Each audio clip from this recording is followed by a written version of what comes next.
मुंबई महापालिकेच्या आयुक्तपदी कुणाची वर्णी लागणार हा प्रश्न सध्या चर्चेत आहे।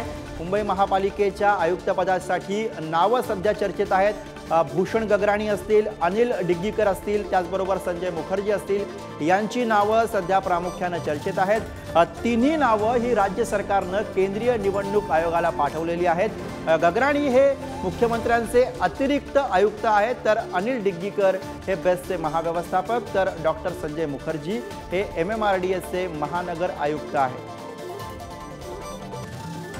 आणि याच विषयीचे अधिक अपडेट्स घेऊयात। विक्रांत शिंदे आपले प्रतिनिधी सध्या आपल्या सोबत आहेत। विक्रांत, ही तीन नावं समोर आली आहेत, तीन पैकी कोणाच्या नावाची शक्यता जास्त वाटते, काय चर्चा आहे?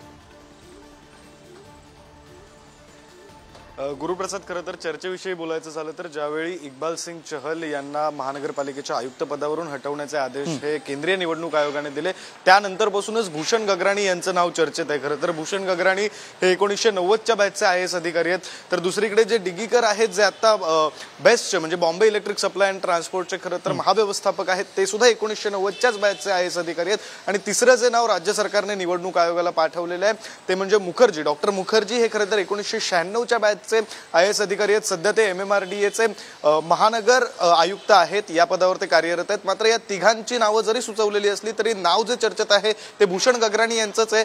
मात्र ही तीन नावं आता राज्याने सुचवलेली आहेत। आता निवडणूक आयोग या संदर्भातला आजच्या दिवसामध्ये निर्णय घेणार आणि एक नाव जे आहे ते फायनल केलं जाणार आणि ते नाव हे इथून पुढे बृहन्मुंबई महानगरपालिकेच्या आयुक्त पदावर म्हणून ते IAS अधिकारी महानगरपालिकेचे आयुक्त म्हणून जबाबदारी सांभाळतील। गुरुप्रसाद, धन्यवाद विक्रांत या सगळ्या सविस्तर माहितीसाठी।